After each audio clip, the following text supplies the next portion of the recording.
बिस्मिल्लाहिर्रहमानिर्रहीम अस्सलाम वालेकुम। मैं मोहम्मद रमज़ान भट्टी और आप देख रहे हैं मेरा यूट्यूब चैनल पाकिस्तान जिंदाबाद। दोस्तों, काना के अंदर एक अफसोसनाक वाक़या हुआ जिसमें एक ट्यूशन सेंटर की छत गिरी और 14 मासूम बच्चे दुनिया फ़ानी से चले गए। अब इसी तरह एक और अफसोसनाक वाक़या हुआ है कि एक और छत गिरी है। वो छत कहाँ पर गिरी अभी आपको थोड़ी देर में बताते हैं और क्या नुकसान हुआ है इसके बारे में भी आपको बताते हैं। दोस्तों, वो जो भारत डींगे मार रहा था कि हम पाकिस्तान का पानी रोक देंगे, हम पाकिस्तान की सांस रोक देंगे, हम पाकिस्तान को बूंद बूंद के लिए वो क्या नाम था, मोदी वो मोदी कहता था, जो मोदी होके पड़ी होती है, वो कहता था कि हम उसकी सांस पाकिस्तान की सांस रोक देंगे। अब वो घुटनों पर आ चुका है, पाकिस्तान के तरले मिन्नते डाल रहा है। दोस्तों, एक और बड़ी खबर जो आपके साथ शेयर करनी है कि पाकिस्तान ने एक खतरनाक तरीन किस्म का हथियार बना लिया है। इतना खौफनाक है, जब से हिंदुस्तान को पता चला है, हिंदुस्तान के तोते उड़े हुए हैं, उनको पसीने आए हुए हैं। वो उसके बारे में हम वीडियो के एंड में बताएंगे कि वो कौन सा ऐसा हथियार है जो पाकिस्तान ने बना लिया है जिसकी वजह से हिंदुस्तान की नींदें उड़ी हुई हैं।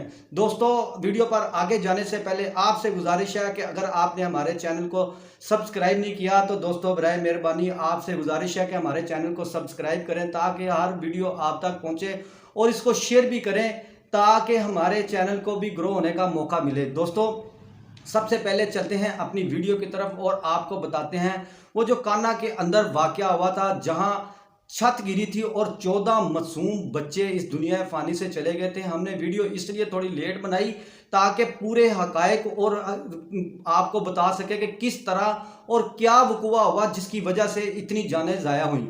दोस्तों, वो जो बच्चे तालीम हासिल करने के लिए गए थे वहाँ पर वो उनकी जानें गई, मेरे ख्याल में वो शहीद हैं। तालीम की गर्ज से वो बच्चे गए थे, छोटे छोटे मासूम बच्चे थे जिनकी जानें गई थी। दोस्तों, वो हुआ ऐसे, हम थोड़ा सा पंजाबी का इस्तेमाल करके आपको बताते हैं कि किस तरह वो सारा वक़ुआ जो पेश आया।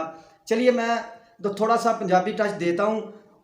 उत्थे दोस्तों होया इस तरह के तकरीबन 2.5 मरले का एक मकान सी और ये 2 कमरे सी, एक अगे सी एक पिछे सी।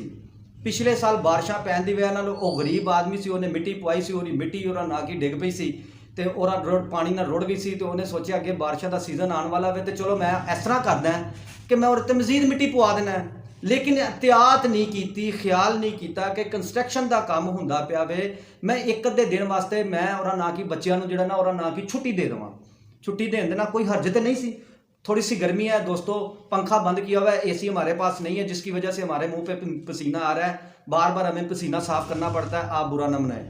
जिसकी वजह से उन्होंने सोचा कि इस दफ़ा मिट्टी डलवाते हैं। वो उन्होंने मिट्टी डलवाई। दोस्तों, छत के ऊपर मिट्टी डलवा रहे थे, बच्चों को छुट्टी नहीं दी।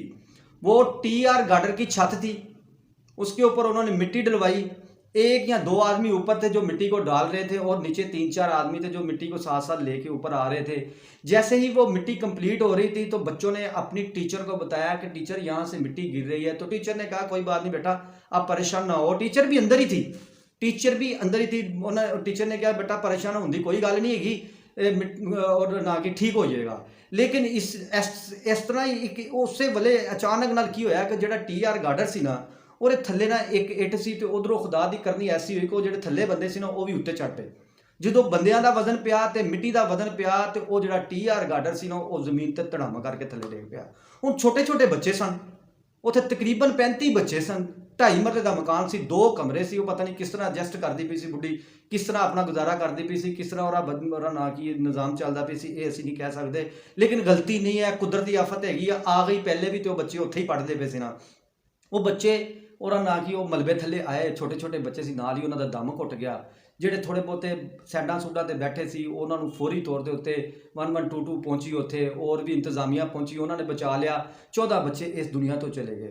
अफसोस सिर्फ है वे कि हर जगह के उत्ते साडी वज़ीर आला पहुंच जाती है, लेकिन इस वाक़े के उत्ते हम साडी वज़ीर आला नहीं पहुंची। जो काना लाहौर दे विच आंदा है तो साडी वज़ीर आला नूं उत्थे पहुंचना चाहिए सी, उन्हां दी मावां दे नाल, उन्हां दे प्योवां दे नाल, उन्हां दे बच्चिआं दे नाल हमदर्दी करनी चाहिए सी, बल्कि इत्थों तिकर करना चाहिए सी कि उन्हां नूं जाके कोई ना कोई मतलब इमदाद करनी चाहिए सी, दाद रस्सी जिन्हों असीं दूसरे लफ्ज़ां च कहने दाद रस्सी करनी चाहिए सी। दोस्तों, ये सारा वकूआ सी। लेकिन इस दौरान एक होर अफसोस नाल वाक़या सुनने में आया है कि भगवानपुरा के अंदर कॉलेज रोड आपने देखा होगा, अगर आप शालामार बाग की तरफ आए तो सामने कॉलेज है, भगवानपुरा कॉलेज है, उसके साथ ही एक कॉलेज रोड है। उस कॉलेज रोड के साथ ही अंदर गली की तरफ टर्न करते हैं तो वहाँ पर एक और ट्यूशन सेंटर था। बस अल्लाह ने बचाना था, वो बच गए। वहाँ पर भी बच्चे नीचे पढ़ रहे थे, तीसरी मंजिल ऊपर कंस्ट्रक्शन हो रही थी। तीसरी मंजिल का लेंटर जो है ना नीचे वाली मंजिल पर आके गिरा। बच्चों को तो नीचे कुछ नुकसान नहीं हुआ, लेकिन उस लेंटर के गिरने से बाहर से एक 8 साल बच्चा जा रहा था, वो उसकी जद में आया और वो बच्चा इस दुनिया से चला गया। दोस्तों, अब गवर्नमेंट को देखना पड़ेगा इन ट्यूशन सेंटर में या किसी भी जगह पे कंस्ट्रक्शन हो रही है, अगर ऊपर कोई कंस्ट्रक्शन हो रही है, नीचे रैश है या नीचे ट्यूशन सेंटर है या कोई भी चीज़ है, किसी भी चीज़ है, तो दोस्तों हुकूमत को देखना पड़ेगा कि आप यहाँ से निकलें जब तक कंस्ट्रक्शन हो रही है। नहीं तो ये इस तरह के हादसे पै दर पै होते रहेंगे और इसी तरह की परेशानी का सामना हमें करना पड़ेगा। दोस्तों, ये थी हमारी आज की वीडियो जो मैंने आपको बताया कि भगवानपुरे के अंदर कौन सा हादसा हुआ है। चलिए चलते हैं भारत की तरफ और भारत की सैर करके आते हैं और आपको बताते हैं कि भारत के अंदर इस वक्त क्या मंजी ठुकी हुई है, भारत क्यों परेशान है। भारत इतना परेशान है, वो नरेंद्र मोदी जो सीना चौड़ा करके कहता था कि हम पाकिस्तान की ईंट से ईंट बचा देंगे, हम पाकिस्तान का पानी बंद कर देंगे, हम पाकिस्तान की सांस रोक देंगे। दोस्तों, पाकिस्तान की सांस रोकना तो दूर की बात, उनकी अपनी सांसें रुक चुकी हैं। उनकी अब एयर इंडिया तकरीबन तबाही के दहाने पर पहुंच चुकी है। तकरीबन उनकी तबाही हो चुकी है। अगर अब भी उनको स्पेस ना मिली तो हो सकता है इंडियन जहाज उड़ना बंद हो जाए, वो सिर्फ कागजी जहाज रह जाए या बच्चों का खिलौना बनकर रह जाए या सैरगाह में उनको रख दिया जाए। क्यों कि वो जो जितना सफ़र करके, जितना नुकसान करके वो सफ़र करके जा रहे हैं ना, वो अफोर्ड नहीं किया जा रहा। हमने आपसे पहले भी वीडियो में कहा कि गर्मी की वजह से हमें पसीना आ रहा है तो हम बार बार साफ कर रहे हैं, आप बुरा ना मनाएं। दोस्तों, अब वो पाकिस्तान के तरले डाल रहे हैं। वो पाकिस्तान के तरले इसलिए डाल रहे हैं कि हमें किसी तरह पाकिस्तान की स्पेस दे दो, हमारे जहाज़ों को इधर से गुजरने दो।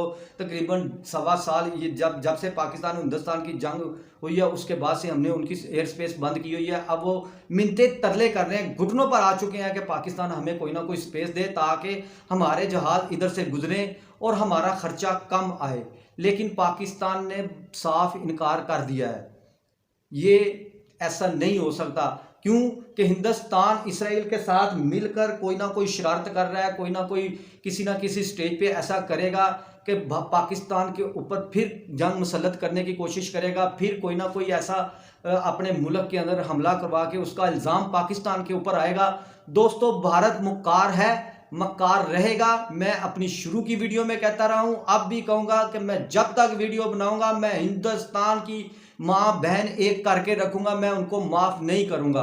क्योंकि वहां पर मुसलमानों के ऊपर वो इतना जुल्म करते हैं, इतना जुल्म करते हैं, कलेजा फट जाता है। कश्मीर के अंदर इतना जुल्म करते हैं, कलेजा फट जाता है। दोस्तों, अब वो पाकिस्तान के कश्मीर के अंदर शरारत करके वहां पर आग भड़का रहे हैं ताकि कश्मीर जो है ना जले।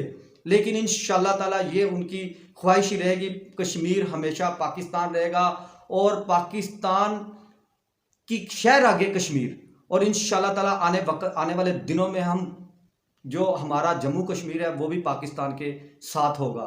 अगर आपको वीडियो पसंद आई है तो दोस्तों इसे लाइक करें, सब्सक्राइब करें, मेरे साथ मिलकर बोलें, जोर से बोलें, पाकिस्तान जिंदाबाद।